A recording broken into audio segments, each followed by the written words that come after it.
Hi all. So now we are going to begin storyteller session. A warm welcome to Sandeep Kochhar, who is here to talk to us about the art of storytelling. Thank you, Sandeep, for accepting the invite and being part of the Women Who Code Connect to talk about how the art of storytelling works. So before handing over the stage to him, I would like to give a few glimpses about Sandeep and his achievements and the journey so far.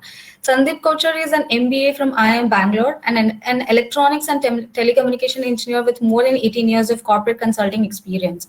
He is an insightful, innovative, powerful, inspirational speaker and storyteller. He loves using storytelling as an instrument to change and transform. He has 30 plus years of experience in poetry, storytelling, and creative writing. And his authentic, very real Wabi Sabi storytelling leadership series have helped people make that big switch in their lives and radically improve their way of thinking. And he has like 200 million plus views on the LinkedIn stories that he has shared, and he has over 550,000 followers who trust him on that. So, and he's the founder CEO of BlewMinds Consulting. He's certified leadership coach and has been a coach to Forbes 30 under 30 e-commerce entrepreneur, top leadership CXOs of various industries and organizations. Over to you, Sandeep.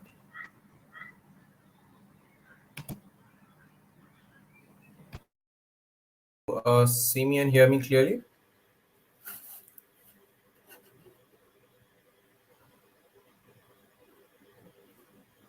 Okay, I'm going to just see if I can just share.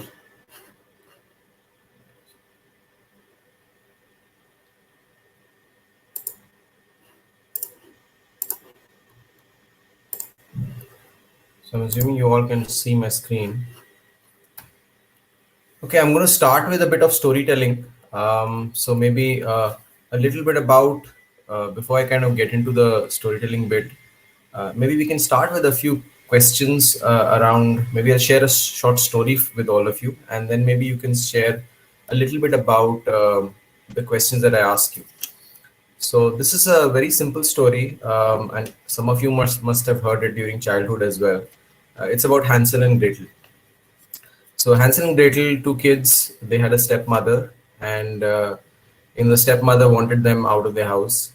So the stepmother convinced the father to go and drop Hansel and Gretel to the middle of the forest. And the kids were obviously a little scared. They overheard their parents talking, and they knew they were going to get dropped in the middle of the forest. And therefore, when the day came, they were a little apprehensive. The stepmother gave them some breadcrumbs, or rather, she baked a loaf of bread and she said, I'll give this to the children, and they'll have an opportunity to, eat something on the way. So as these kids went off to the middle of the forest, something interesting happened, that once they reached, they started going towards the forest, Hansel and Gretel started to drop these breadcrumbs behind them. So my first question to all of you would be, and maybe you can just put it in the chat window, in terms of why do you think they were dropping the breadcrumbs? So you can just put your comments in the chat, and I can see it. Let's see if you all can. Okay. Okay, track the path back home. Okay, good try, Asha. Madhu says to leave a trail so that you know how to get out of the woods. Okay. Anjana says trace the path back. Okay, now trace the trail back. Okay, trace back, trace back. Okay, all of you are just saying the same thing. To leave a trail, finding. Now this is not the right answer. So anybody wants to try again, to find the way back is not the right answer. You want to try again? Okay, Kathy also says trace back, to leave a trail, to find, okay, way back. Okay. All of you are saying the same thing. The other perspective is leave the trace to the parents, okay, to find the way back. No, that's not the right answer, Asha. Anybody else wants to try?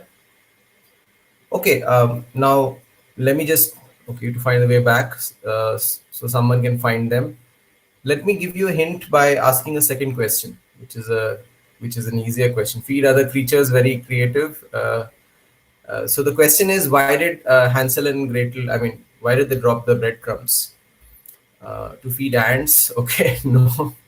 Okay, someone can get back to them. Okay, no. They were leaving them for the birds. No, food for the birds to help next persons to ensure they're on the same path. The question is, why did they drop the breadcrumbs? You know, the stepmother gave them bread, the bread.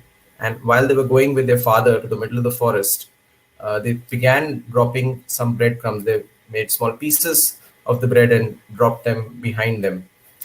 Okay, since you've not got the answer right, no anticipated danger reached their home.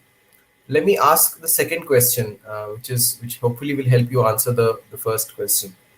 The second question is, and obviously this is not the, this is just a story, right? But okay, they didn't like the bread. They were not able to carry all. Okay, no, none of these are right answers. Maybe they're going to die. Okay, good try. Okay, the second question is, who dropped the breadcrumbs? Very silly question, I know, but who do you think dropped the breadcrumbs? Okay, you can just put it in the chat as well. They could not handle the breadcrumbs in the hands. Okay, no. So Hansel and Gretel. Okay, no, it's a name person, right? So it has to be one. So who would that be? Hansel, Poonam, no. Okay, who else? Hansel is not the right answer. So let's see if you can try another answer. Okay, Hansel is not the right answer. You want to try anybody else? There are just few people in that story. Gretel, Devi, good try. No, Gretel is not the right answer. So now who's left? Okay, you can just their father, no, Asha, not their father too. So now who's left? Ants, no, no. Children, no. Okay, their father, no. Who else was there in the story? Witch is not coming yet. Hand, no.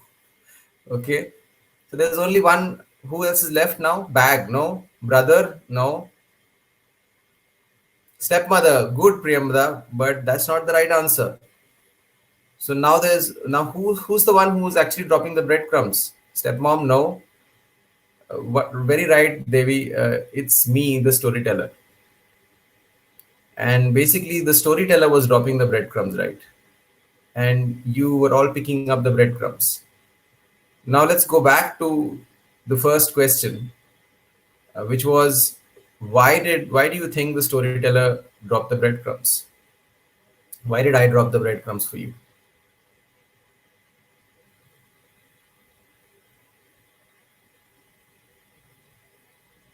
So why do you think the storyteller dropped the breadcrumbs?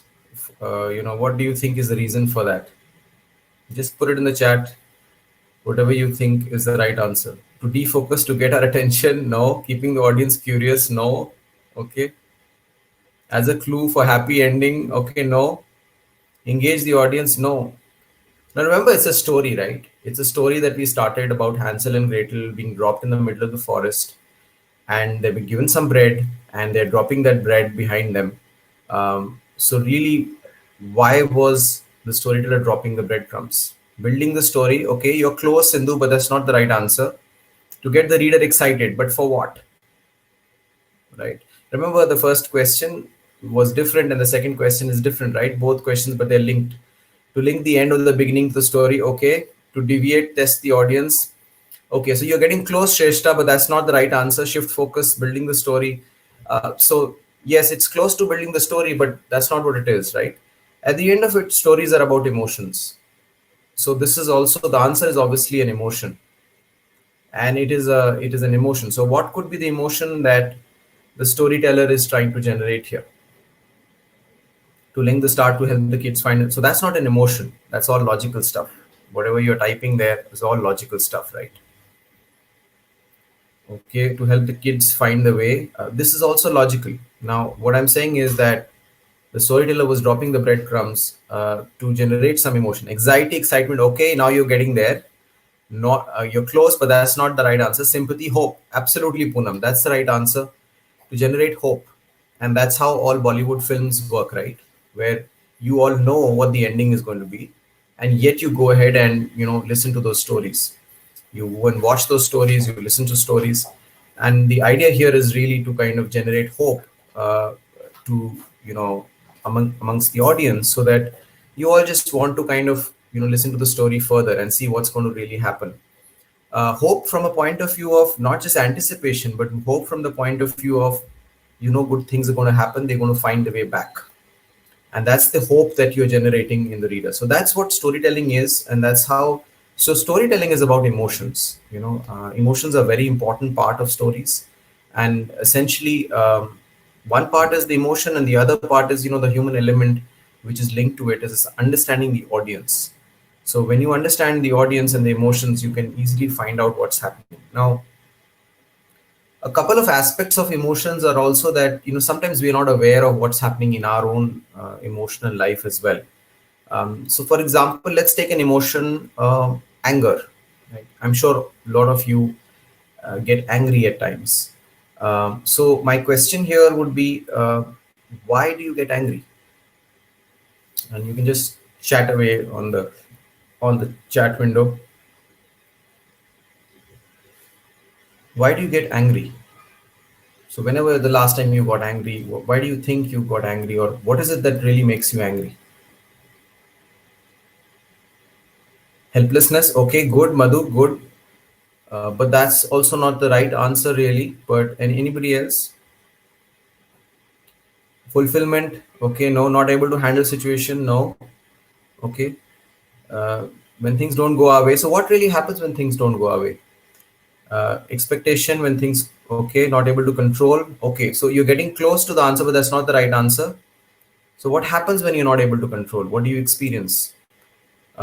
Things are not happening the way you anticipate. Something's not happening according to us. Okay, undesirable result, unsatisfaction, not able to control the situation. So yeah, I think Anita, you're close to the answer, but that's not the right answer. Expectation is different from reality. Express ourselves. No. Okay, so it is related to control. So what would that be? What do you experience when you are angry?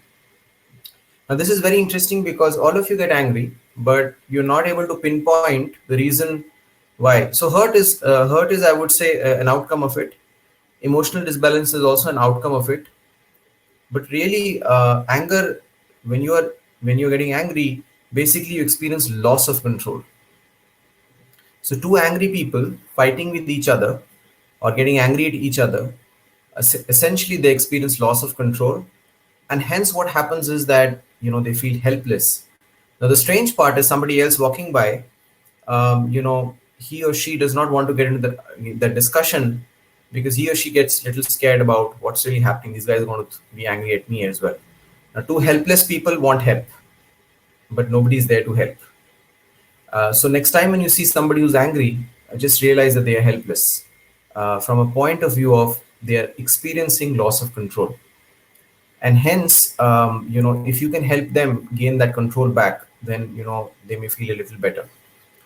Now let's go a little bit further around. How do you kind of create stories, right? Now I'm going to introduce a very simple framework to all of you, which is basically, maybe I'll just share my screen here and see if I can open that up. Um, So stories, I mean, before I get to the framework, essentially stories are really, they generate emotion, and they also generate dopamine. Some hormones are generated because of which we feel really nice about all what's really happening when you're listening to a story. Now, if you look at, there's a very beautiful framework called the Freytag pyramid, which essentially explains storytelling very nicely. Essentially storytelling is about, you have an initial bit where you're kind of generating some interest, and I call this entice. And then you go ahead and you go to a climb, you kind of tell the story, which is more the rising action. And then you have a climax, which is basically the whole engaged part of it. And then once the climax comes down, then you have a falling action and resolution, or basically it means that the story is getting completed. And that's also what you call educate. So that's and every story will have a character, a setting, a plot, an ending, but more importantly, a conflict that's happening. Now, that's very important from a storytelling perspective. Now, if you look at, and there are three frameworks mentioned here, and there are two which I have, created retrospective after writing several stories, which is basically a very simple framework called Triple E. I call it entice, engage, educate. So essentially, it means that, let's say suppose you are in a business meeting, you're going to tell something to somebody, and you are starting your storytelling in many ways, right? Because everything that you're communicating is actually a story only, because it is always being told after something's being or something's already happened, or you may even be telling something in the present tense. So entice is really how you generate that interest amongst people. So entice could be a smile. It could also be, the way you dress, your greetings, the way you greet people. It could be the subject of your email, and entice could also be how you make people feel initially, and do you get them interested in whatever you're going to say. It could be the first slide of your presentation, your agenda, your TOC of a Word document, any of that. The second one is engage. Engage is essentially where you really, you essentially start with telling some facts and figures. Like, for example, when I dropped the breadcrumbs, that was my entice. I wanted you all to pick up the breadcrumbs, and you picked them up. And then, if you look at the story that I told you, it was about Hansel, Gretel, parents, this is what's happening. Those are all facts. And then I talked a little bit about feelings. They were feeling a little apprehensive and all of that. That's the engage part of the story. And then I stopped it at once they were dropping the breadcrumbs. And then after that, we came to the whole educate part. Basically, I'm trying to understand, what was the whole reason behind those breadcrumbs. Now, I know some of you are software developers here, but I'm going to share a very interesting thing here. I don't know how many of you know about websites. And websites also have something called, the breadcrumbs. I think it's a top navigation menu, right? And now and do you know why is it called the breadcrumbs? And you can just put it on the chat. Why is the navigation on a website called breadcrumbs? For faster navigation? No. Okay. Okay, good try. And Anjana, go ahead. Anybody else? Why is the on the website? And since you're all techies, that's why I'm asking you all.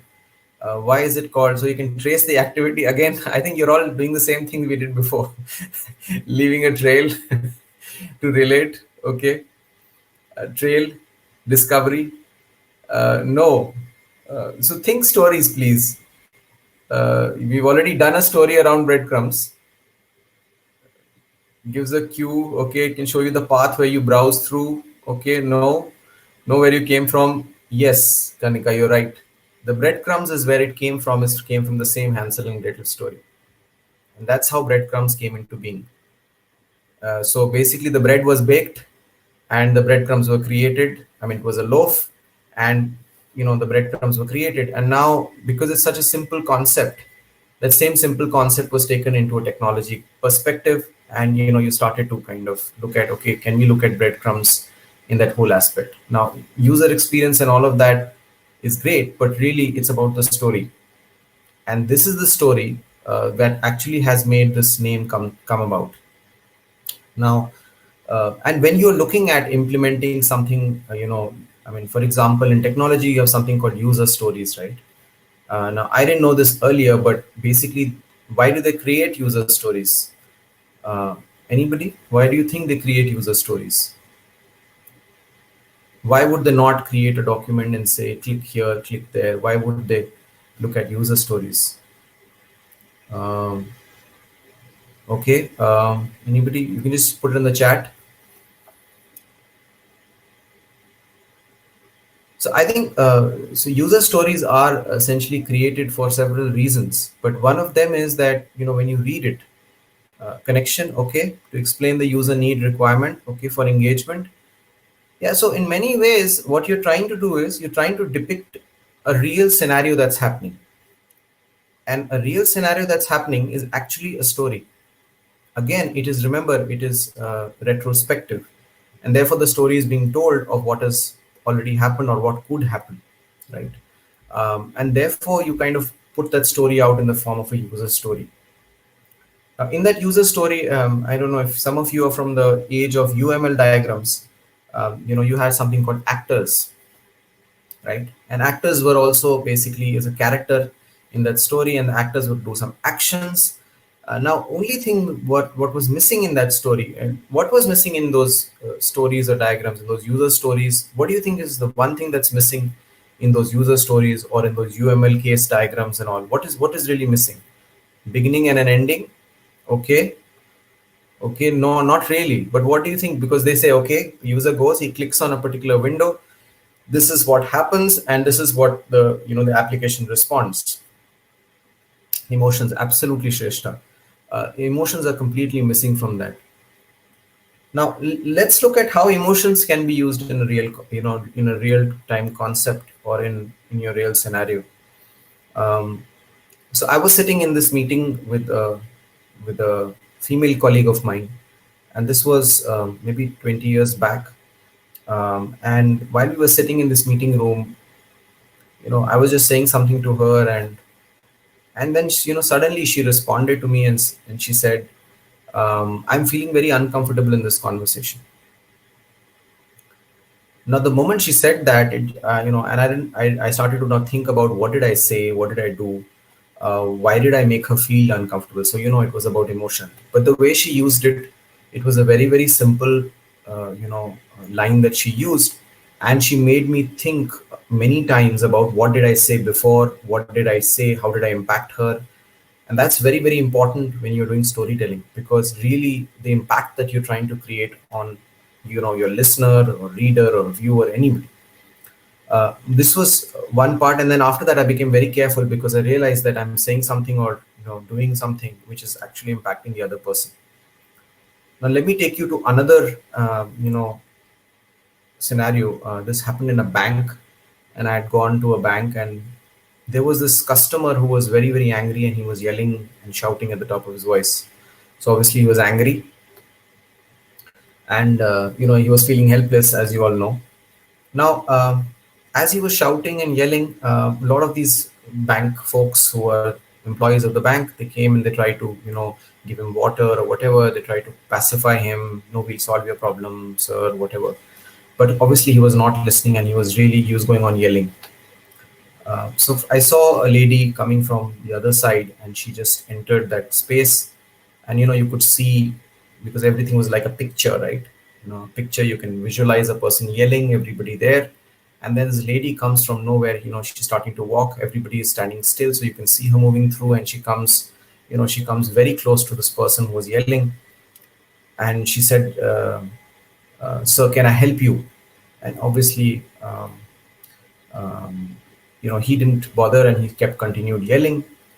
Um, and suddenly, from nowhere, I hear this lady yelling at the top of her voice, "I can hear you." And there was pin drop silence, and suddenly this man who was shouting, he just stopped shouting, because with by raising her voice, she made him realize that he was yelling, which he otherwise was not able to. And I think he quickly cooled down, and he realized that he was in a state of shock in some ways. And that's how you kind of can use different emotions differently and understand what's going on in the other person's mind. Now, so we talked about entice, engage, educate, and here I'll share with you. So entice part is really where you attract a person, make him or her feel interested, then you tell the message or story that you want to begin with, and then you kind of go to the educate part, which basically means that you're trying to sell what you're selling, give what you're giving, or take what you want to take. So from a story point of view, it could be lesson learned, it could be any of those aspects of it. Now, let's look at the other framework and there's another framework that I shared also. But I think from that framework, I'll just pull out only one important message around, and we discussed this, right? Impact versus intent. Uh, we briefly discussed the impact part, but we didn't touch upon the intent. Now, a lot of times the impact that we create, a lot of people think that these two are, in many ways related, right? So now, actually speaking, in storytelling, there is no role of intent in storytelling, and let me explain that to you. Let's just suppose you take a flight and you're traveling by air, and let's assume that things are all good and no pandemic, nothing of that kind, and you're traveling, and in the flight you get some very good food to eat. The pilot gives you a very smooth takeoff. The food is really good. You get some rest in the flight. You also have some very good conversations, and all of that. Everything goes off really well. And then comes the landing of the flight. And when you're about to land, the pilot is not able to control the flight, and basically the landing is a real bad landing, and he kind of takes you off the airstrip and takes you into the fields, and it's almost a fatal accident. And after that they give you a feedback survey, and they ask you, how was your flight on a scale of 1 to 10, 10 being that the flight was perfect, and 1 being the flight was really bad. So um, you know so I think what I wanted to check with you, if you were on that flight and you were given this feedback survey, what would you give as the rating on a scale of 1 to 10, 10 being the highest and that the flight was perfect, and 1 being the lowest? You can just type it there. And a lot of people give different answers, but most of the folks that I've seen, they give very low scores, because obviously they feel that the flight was really bad, right? So any one of you want to just 1? Okay, Anshu says 1. Anybody else? 3. Varsha. Anjana says okay, 4. Okay. So now see, Anjana is very, very kind to that person, right? 5. Prajakta says 5. Radhika.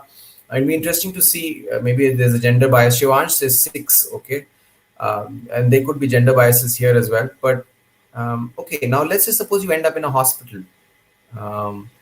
So 10, the pilot managed to save, Anuradha is saying saved all the passengers. Okay. So let's say now for a few minutes, hypothetically, you actually end up in a hospital and you're fighting for your life, and they ask you to give feedback. What would you give on a scale of 1 to 10? Okay, Anshu says 1, as always forget, good thing, but just remember the last part. Okay, good. So I think that's what happens, right? The last part is really the impact. It is that part of that the pilot had good intention, but he didn't do it on purpose. But eventually still he has made you almost land up in a hospital, right? So really, between intent and impact matters more. Now, this is very interesting because it's a ethical and moral dilemma also, because in organizations you're going to find people, and I'm sure you must have worked with some interesting managers, and some of them have very evil intent. Now, let's assume there are 2 managers. One has very evil intent, and but the team's doing really, really well. He pushes everybody, makes life miserable for everybody, but the team does really well. Every business is going really well. And there's another manager whose intent is really, really good, but he's not able to create that impact that the organization is expecting from him, though he takes care of his employees, but the team's not able to deliver. Now, question is, which one is a better manager? The one with a good intent or the one with a good impact? And so maybe we can change it. The one with good intent and poor impact, and the one with evil intent and good impact. Which is the manager that you think will get promoted or recognized and all of that? So Shaila says impact, absolutely. So the first one, yeah. So okay, so basically the guy who is creating impact and results, and even if he has that evil intent, it's still going to work through, right? Now there is obviously that bit that, okay, if you have good intent and good impact is perfect, but in a normal scenario you won't find this happening most of the time. You will find that it will not happen. Well, Anjana is saying rewarded by team. Well, but let's say suppose good intent was there, but the team's not able to perform. There's no reward, right? So really, that doesn't matter at the end of the day. If you're a good human being and you're doing good things with good intent, but if you're not able to create that impact, it just doesn't make sense. So therefore, and yes, if you can do both, that's perfect. But generally, in a normal scenario, you'll find people are able to only do one of them. And if there were one of them to choose from, you should be choosing impact over intent.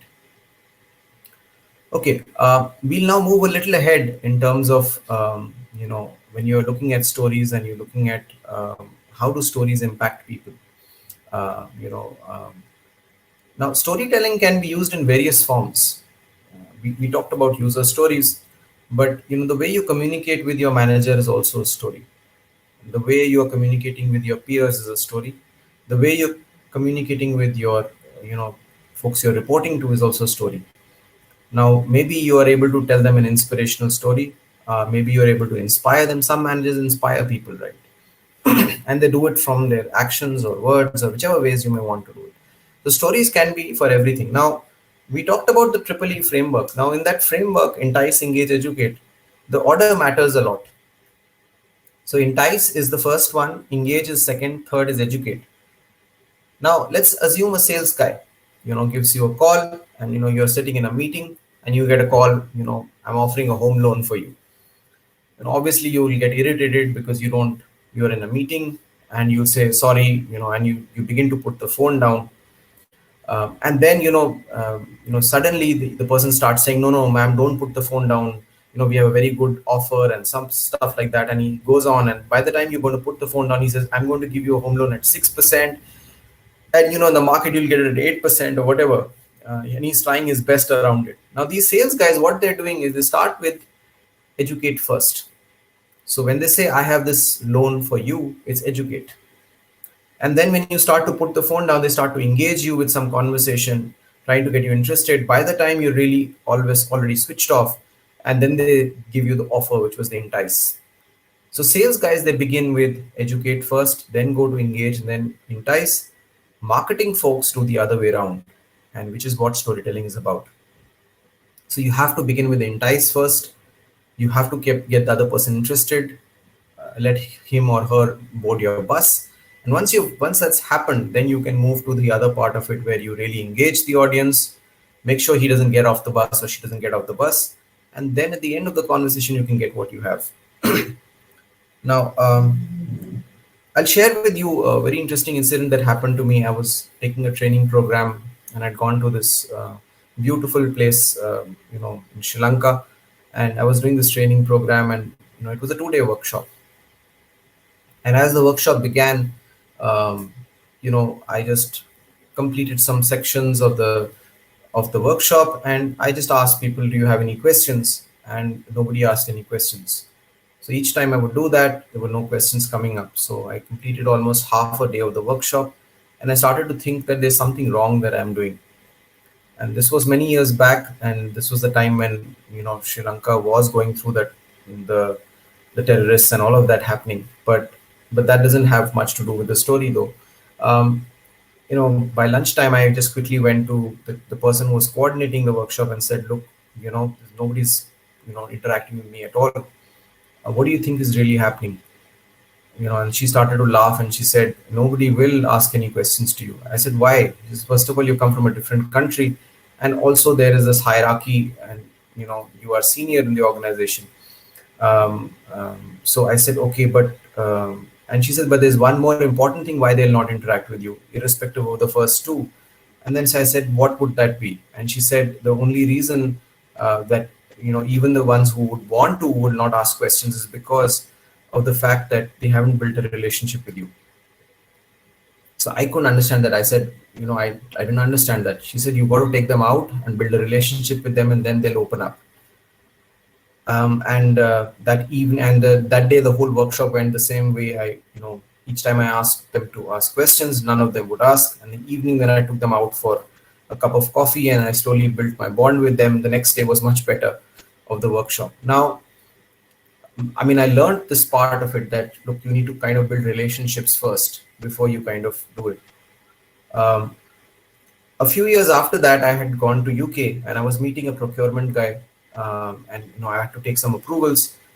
And by that time, I learned a little bit about the mistakes that I had made. and I realized that relationships are important. So I was meeting this procurement gentleman, and he was also from Sri Lanka. And then I, obviously remembered my experience with Sri Lanka. And the moment I went, I started off. I think we had a 45 minute kind of a slot available. The first 30-35 minutes, I think we just spoke about Sri Lanka and my trip there and how it was and all of that. And in the last 5 or 10 minutes, I just talked business with him. And strangely enough, he approved. And procurement guys are very tough to get approvals from, and he approved my stuff, all what I was looking for. And that's when I realized that it's important the entice. Now in this case, obviously I built the entice initially, but more importantly, entice was Sri Lanka, but the engage part was my conversation of relationship building with him, and the educate part came only in the last 5-10 minutes of the conversation. Now, the other thing is that it also depends around on the audience. So let's look at the audience and look at how audiences are, because I think a lot of our storytelling depends on the audience. Now, suppose it's a very logical audience. Now, logical audiences require everything very clearly laid out, and they want everything in black and white, and they will not want to go through with emotions and all of that, right? Now, but the important thing around this is that when you are dealing with logical audiences, you will tailor your messaging or your story accordingly. And similarly, if you are dealing with not so logical audiences, how would you tailor your message? Now, the message needs to change accordingly, and therefore, in storytelling, it's very important that you have empathy. Empathy for your listener, reader, or viewer. Now, if you can get, and I'll introduce a very simple concept here, which is very very powerful for developing all of these skills. And I'll take you to kindergarten when you were in or maybe standard grade one, where we learned this simple concept of first person, second person, and third person. Now let me explain what first person is, right? I mean, you all know it, but still, first person is me, right? Uh, Now, interestingly, second person is you. Like in this session, if I'm speaking to anybody, who's chatting, and I'm just calling out your name, that's second person. Now, but who's third person? Now, that's an interesting question because, and it's very important also. So you may want to just put it in the chat. What do you think? Who's third person? For example, let's say in this session, who do you think would be third person? And you can just put your answers in the chat. Now, and while you all type it out. Now, why I'm introducing this is because when you're dealing with first person, basically it's you and it's self-awareness. So the only way that you can understand what's happening is basically self-awareness. No Prajakta audience may not be third person. Interestingly, the audience here in this case is all of you. Yes, if this were being beamed to somebody who is, let's say, suppose on social media platforms, but it's still that may not also be third person really. Third person could be maybe, let's say there are two sessions going on here, and the ones who are not in this session is third person, right? Now, let me give you an example. My first meeting in a first corporate job, the first time I went to a meeting room, I saw everybody taking these notepads and pens. This was many years back. And they all went, 10 of us went into a meeting room, and I was a little scared what is going to happen in this meeting. What does it mean, and why are they taking these notepads and pens to write? So I couldn't understand that part. But anyways, I went, just followed what they were doing, sat behind, and just they all kept, talking about actions and what is happening. So they kept discussing some challenges, and each time they said, okay, there's an action item for this, and they would put the name of the person. And at the end of the meeting, they summarized everything. And, I was very closely observing what was happening. And I realized that, as they called out the names, all the actions were assigned to people who were not in the room. Now, that is third person. Right? Third person is also the dustbin in the meeting room where you want to dump everything. Third person could also be traffic, because of which you could not come. Third person could be the government, all of that, right? And therefore, first person is also in many ways taking ownership. Now, in storytelling, this first, second, third person is very essential, because if you tell your stories in first person versus second and third person, the impact will be different. If you're giving a presentation and you sharing your experience with the customer, and if it's a first person experience, it will impact more. If you talk about your team member, how he or she experienced, it will be very different.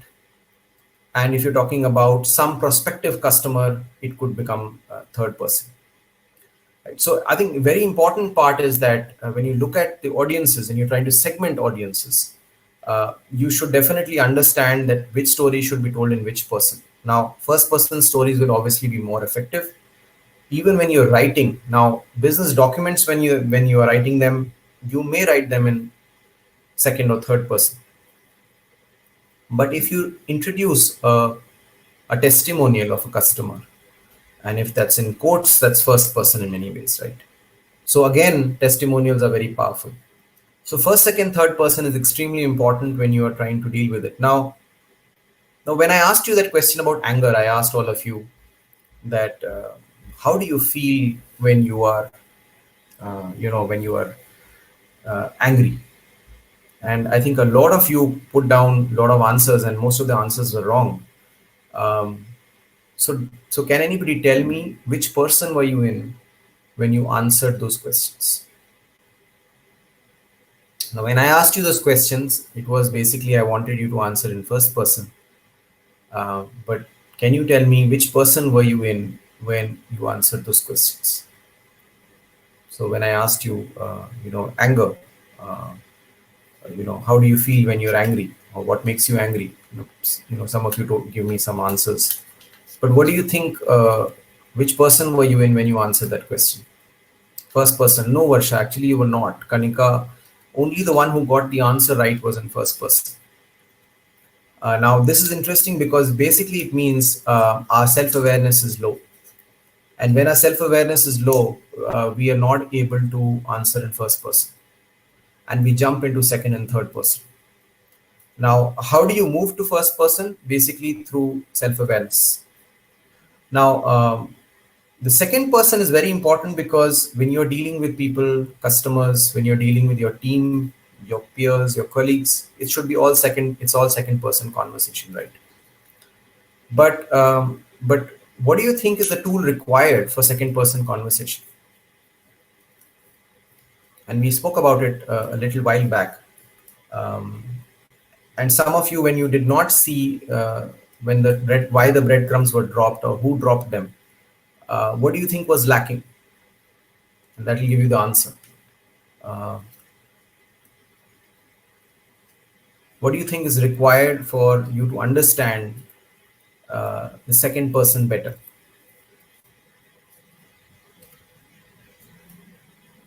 If you can just put in the chat, putting yourself in other shoes. What is that called? So there's a word for it, and that's extremely important from a point of view of communication also, and storytelling. Context, no, Kanika. Context is very, very logical, right? Uh, Perspective, no. Emotion, what emotion is that? So perspective, no. Empathy, absolutely, Priyadarshini. It's empathy, right? And therefore you need to have empathy, and for empathy you need to step into the other person's shoes, and that's a second person conversation. So understand your audience better, you need empathy. To understand yourself better, you need self-awareness. Now let's go to third person. What do you think is required if you want to step into third person? Now let's say, for example, two people are fighting in a room in your office. They're both angry at each other, and obviously, and you go by, and the meeting room is got glass doors and you can see through, and you go by and you see them yelling at the top of their voice and angry or upset or whatever. So what do you think is required to get a third person view? Anybody? No, it's not empathy. Remember, empathy comes in second person only. In this case, third person is very actually, in many ways it's a very logical view of things, right? It's dispassionate also. Compassion for both sides? Not really. You don't know them. You just pass by and see them yelling. You wonder, why are they yelling? Detached observing. Okay, so good, Varsha, you're getting close to that. Observation is very important. Essentially, you need to observe what is happening, and essentially, you're the fly on the wall, right? Where you just observe what is really happening in that case. And this is a third person perspective, and for third person, you require observation skills. Yes, no bias, no judgments. It has to be a neutral viewpoint. All these are right answers, but essentially, it's about observation. Okay. Now, anybody has any questions, you can feel free to type questions also. I think there is a Q&A. There's a Q&A window here also, but if you want, you can put in the chat also. It's fine. Now, as we move towards how do you use storytelling, I'll also introduce another important aspect of storytelling, which is basically, let me just share my screen again. I'll introduce you to this, other thing about evidence, this model that we spoke about. This is CDE, which is content, delivery, and evidence. Now, I think in the last session, I think the speaker was talking about authenticity is very important. So what, how, and why are the three important pillars in this framework.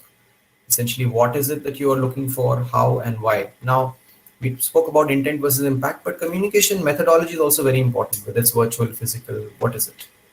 Evidence is important because everybody looks for evidence. Now, authenticity is extremely important in this whole scenario.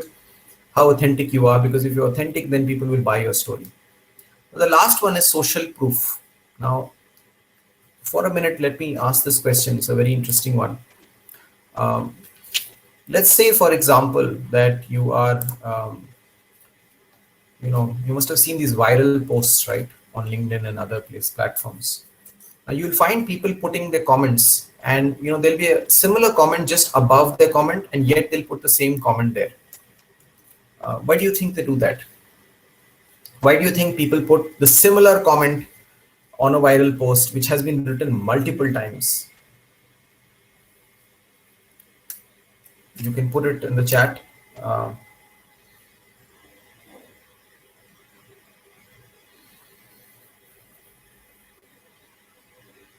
So why do you think people voice their opinion? Okay, no, that's not the right. That's not the answer, the correct answer in many ways. But why are they wanting to voice their opinion? So by now, I think you would have figured out it's more deeper than what you think, right? The questions that I'm asking. So now you need to go one level deeper. They feel the same way to gain some popularity. Why would they want to gain popularity?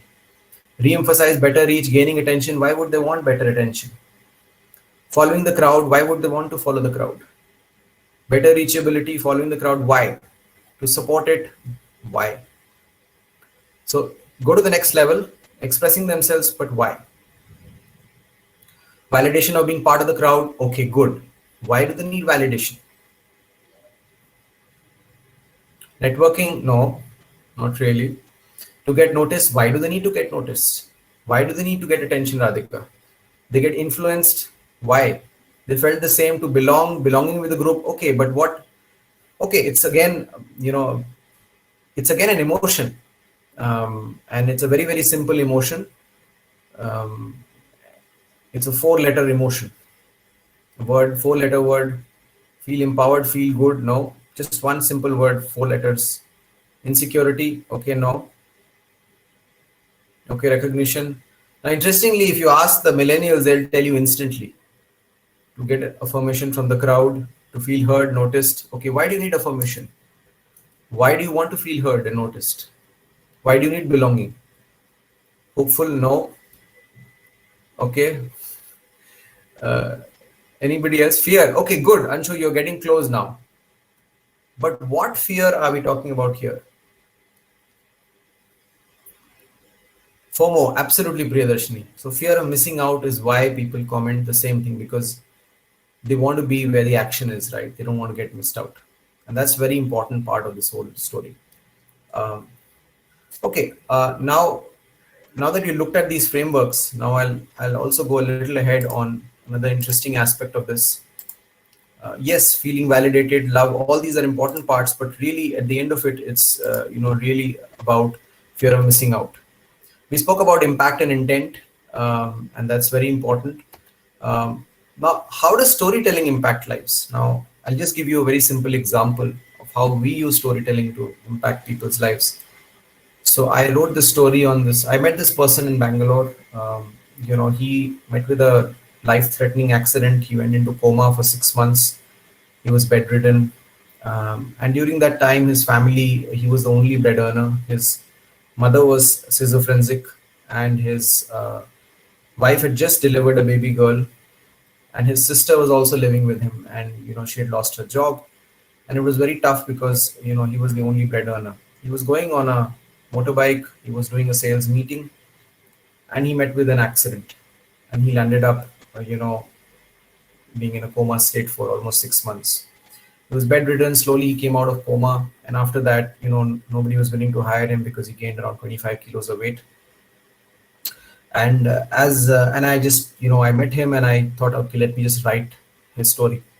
So I just wrote his story. The story went viral, and he got almost several people wrote that will help, and he got 15 interview calls, and he actually got a job offer in his hometown in Tamil Nadu, and he joined there. And that's the power of storytelling. But this is just one story, and I've written several stories on several people, and it's very powerful and impactful because it really helps people to understand what's happening in other people's lives. The other aspect of storytelling, which is very important, is that storytelling can be used for business as well. So there's something called data storytelling. It basically means how do you use, you have data, and uh, you know, you have some visual around the data, but then you need a narrative or a story to go with the data. And a lot of times when we don't have the right narrative, people don't buy our data. So data storytelling is extremely important. Now, when you're selling anything, and we mentioned about the triple E model, but when you're selling any aspect, could be a skill, could be a product, could be a service, it could be even a thought. Most of the time, we are all selling ourselves in many ways, right? Now, in sales, you require storytelling because you need to be able to put whatever you're selling in a very interesting way in front of the audience. And that's very important from understanding storytelling and also applying storytelling back to the real world. Now, you can use storytelling when you're dealing with your managers. You can use storytelling to inspire people, to motivate people. We did an intervention with one of the companies where the sales folks were struggling to sell. So we went to that company and we asked a few questions. We did a lot of one-on-one conversations, and we started to then think, okay, what is it that we need to ask them to understand where they are struggling? And so we devised a very simple question, and we asked them a very, very simple question to them. Now, can anybody guess? You're going into a company where you have these salespeople, and the salespeople are not able to, you know, and there are two types of salespeople: one who are performing really well, and the others who are, and there are very few of those, and the others who are performing really bad. So, what is the question you would ask these sales folks? And if you have to ask only one question to both these set of folks who are performing well and not, to find out where the problem is, what would we ask? What would that question be? And now I'm just trying to move towards the consultative side of storytelling, which basically means how do you implement storytelling in a different context. So you can just put your answer in the chat. What is the question you would ask if you were trying to find why are some people able to sell more and others not able to sell? What would that be? And you can just put the uh, question in the chat.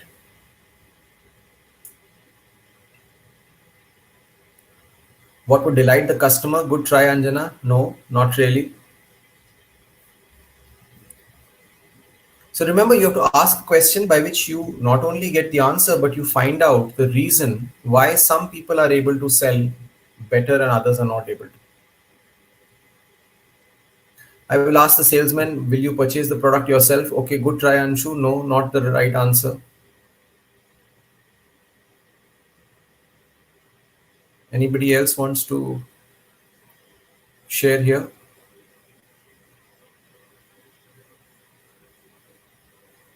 Remember, it's a simple question. What would you like about your product? Okay, good try, Prajakta. No, not the right answer. Stellar resonates customers' thoughts and fulfills. No. How observative are you? No, Joanna. Historical data. No. Okay. How can you make your product service make the customer's life better? No. How do you like your product's rate rather than okay?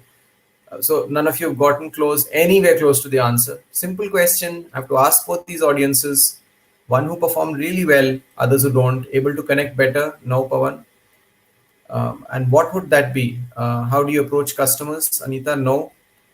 How do you uncover the needs of the customer? No, Supriya.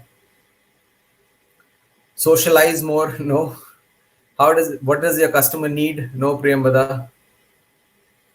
Salesmen know what your customer needs. How do you see the market for this product? No. What is the problem you're trying to solve? No, Sindhu.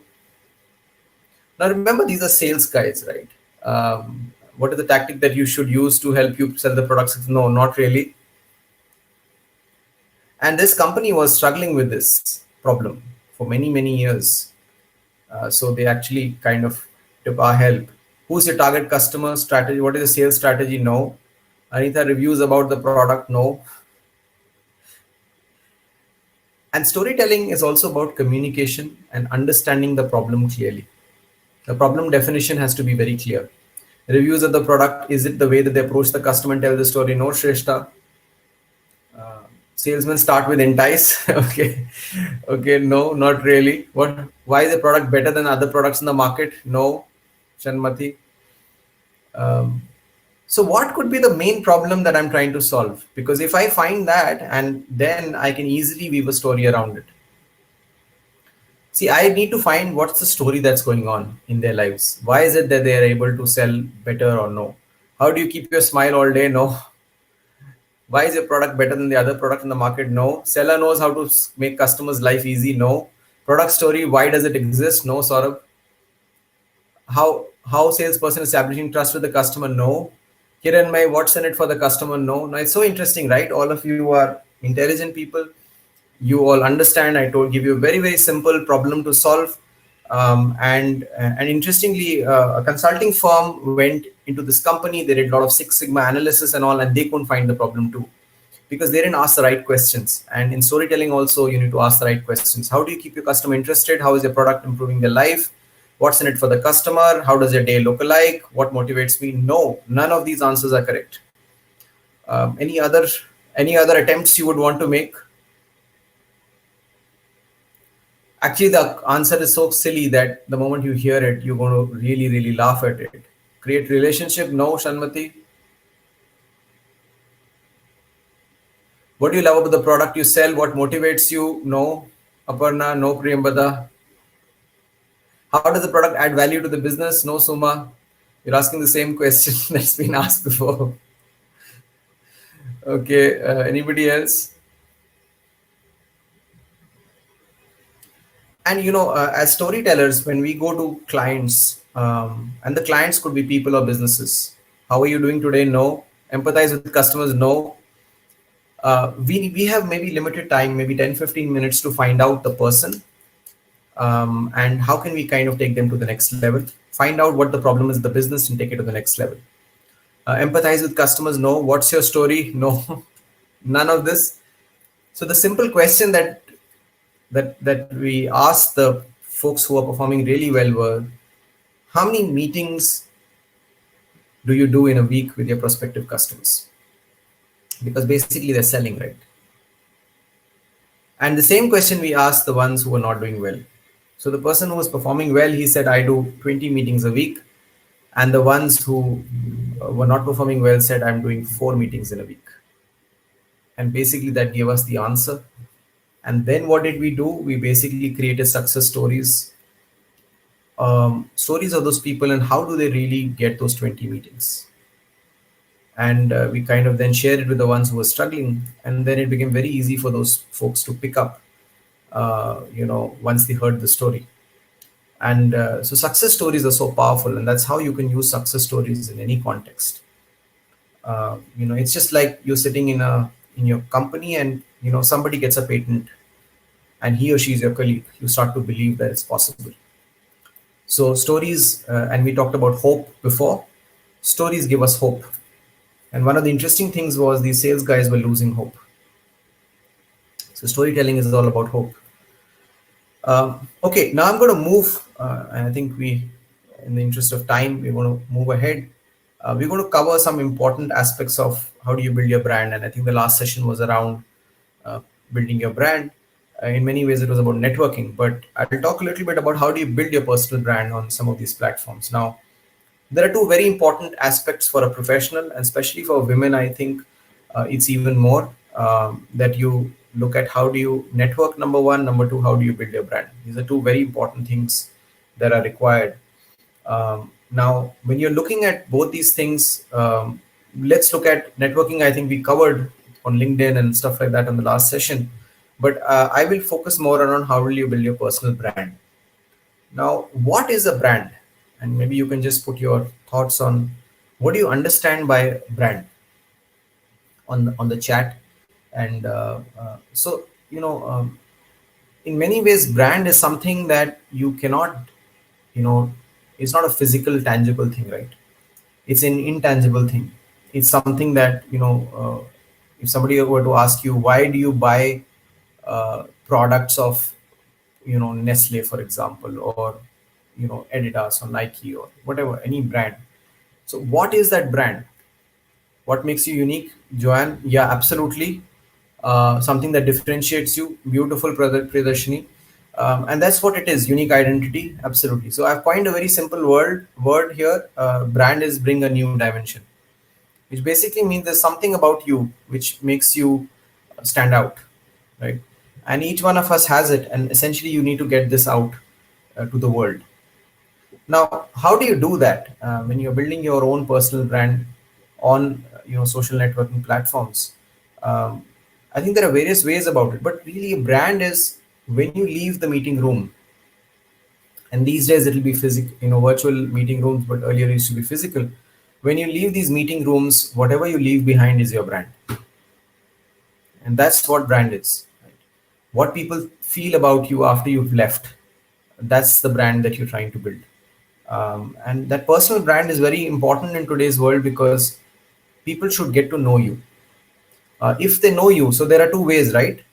We talked about the sales way and the marketing way. So sales is really pushing, marketing is pulling, right? So you basically generate interest. So through your profile, through where you interact, the way you're being seen on different platforms, you're generating interest. And that interest is, in many ways, it could be entice, but it also is engaged because you're engaging them with your brand. Now, the brand and you are different, right? They're two different entities. You could be very different as a person, but your brand could be extremely different. Now, if it's the same, it's great, it's authentic, but there are people who differentiate it as well. So when you're looking at your brand or building your brand, you need to think about what is unique about you and how do you kind of take that message out to them. And that's very, very important when you're trying to build your brand. Authenticity is important, being real is important. It's also important that you're clear on the messaging. Messaging is extremely important, and messaging will come only through one medium, that is storytelling. How do you tell your stories? How do people perceive your story? How do they remember you is your brand. And that's basically you can do a lot through storytelling. Now, on any platform, like for example, on LinkedIn, for example, I would say there are three steps to build your brand. The first step is you read content that people are creating. The second step, and I think a lot of you must be doing it, the second step is you start to like, comment, and share. And the third step is you create your own content. Now, as you start to create your own content, you're giving something to people which is unique, which is from you, which is your brand. And you're basically helping them experience your brand. Now, the mistakes that most of us make while building a brand, in fact, they're just maybe three odd mistakes. I think the first one is walking the talk. So basically, what you say you should do, and what you do you should say. So when people say, okay, this person says something else but does something else, there's a disconnect. And that's the perception gap between impact and intent that we spoke about earlier. So it's important that you kind of look at this and say, okay, what is the impact that you want to create, and what's the intent you have, So that perception gap is very important, and when you're trying to build your brand. Uh, so when you walk the talk, you are basically creating your brand. The second part of it is, biggest mistake that people make is that they oversell or undersell. Now, let me share interesting part around this. Both are mistakes. Overselling is when you actually, say more than what you are. So it's like the brand is saying that, look, I can deliver to this amazing things I can deliver, but actually, you're not able to deliver on the brand promise. And that is overselling. Now, underselling, a lot of people, especially women, do a lot of underselling, and that is basically they don't speak up, they don't talk about their story, they don't come up on platforms, and there could be several reasons for it. One is they may feel apprehensive, but the other could also be they may not have the time to do it. And therefore it's important that you start thinking about, okay, how do you want to build your brand? And importantly, walking the talk is important, but more important is also, are you underselling yourself? And this happens at workplace. Obviously people, the crying baby gets the milk, and similarly, people who are selling more than other people, they may get it, they may get what they're really looking for. But in this, there's another mistake people do. Some people do overselling, which is also not right. So you need to walk on the line. And how do you find that line? Basically, you find it by trial and error, finding out whether you're going on this side of the line or the other. And that's what it is. The third aspect of building a brand, which is very interesting, which is the effort that is required to build your brand. And a lot of people don't put in the effort. That is also because I think for women, you may have a family and stuff like that, and you may not have the time to do it. So taking out time to build your brand is extremely important, and you need to put in that effort every single day to build your brand. So those are thoughts around the brand part of it. I'll just see if there's anything else that we have to look at. But essentially, this is what the whole brand story is about, which is really trying to look at the mistakes that we are making, but more importantly, finding out what's unique about me. What does my brand stand for? Now, you may stand for different causes. You could stand for values, you could stand for beliefs, you could stand for your team. There could be several things. Now it's important that you have visibility. You are making yourself visible when you're trying to kind of take your brand to the next level. Now, there are several rules that you could follow to build your brand, but one of the simplest ways to build your brand is by giving and helping other people. Giving is very powerful. The other bit is, how do you use your network? A lot of people abuse the network. Some don't even use the network, but you should definitely look at how do you use your network more effectively. Also, how do you build relationships? Now, most of the time, I think women are gifted with a higher EQ than men. So therefore, you always will have that advantage where you can build deeper relationships, especially, if there's another gender that you're dealing with, it may be much easier for you to build relationships because of gender being a very, very important part of it. Now, yes, gender does play a role when you're trying to kind of work in the corporate side. Sometimes you may reap the benefits, but they may also be pitfalls based on the gender and biases that may come in. But eventually, I would say very simple framework here is ABC, which is appearance, behavior, and communication. You should just look at, okay, how do you positively come across? How do you really look at your behaviors? That how are you exhibiting them, displaying, demonstrating them, and how do you communicate effectively? I think these are the simple ways to kind of build your own brand and presence. But before all of this, you should definitely think about what is it that you'd want to convey as your brand. And a very simple way to find Um, it. Yeah. Hi, Sandeep. Sorry, just a quick time check. Yeah, just Okay, a perfect. minute. Perfect. So I think it's important that you look at when you're dealing with all of this, you must look at this simple framework, and you can also look at these rules as well to build your own brand. I'm going to, in fact, I'm done actually. I'm just going to any questions anybody has on this. If you have any specific questions, I see some of you have put some questions. I'm just going to see. Okay, there are a lot of questions here, but these are few hours ago, but I don't have a question here. Anybody has any questions that you'd want to ask around the brand or the storytelling part that we spoke about? I think to summarize, I'm going to summarize the first, second, third person that we spoke about, which is very important. We also talked about the triple E framework: entice, engage, educate. The first person is basically, self-awareness. Second is empathy. Third is observation, third person. And we also talked about a little bit about how do you build your brand, the ABC framework we spoke about, and more importantly, what's unique about you. So I would also suggest you all to kind of spend some time in deciphering your uniqueness, spending time in what you love to do, what you're good at, because that will help you find that uniqueness about you. Uh, we also have a small bot that we have designed. I'm going to just share the link here. We have a chat bot that we have developed. I'll encourage you all to kind of use it.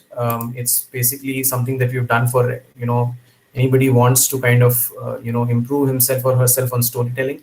We have this very, very simple bot that we have designed. So I would recommend you all to use the chat bot whenever you have the time. It's a storytelling bot, and it's got a lot of stories which can help you become better at storytelling. Storytelling, the only way to improve on storytelling is practice. So the more you practice, the better you will get. So thank you so much. Thanks a lot for your time, and was wonderful interacting with all of you. Thank you, Sandeep. Thank you so much for all your time, for such insightful, thoughts around how storytelling impacts, how it generates the hope, and understanding the audience and emotions, and the main thing, how it might impact the lives of others while we are while we are telling the stories, and importantly, how to build a brand, and its importance, and how it makes us unique and stand out. So, thank you so much for all your inputs, and thanks again. Thank you all. Thank you, Jayalakshmi. Thank you, everybody. Thank you. Bye bye.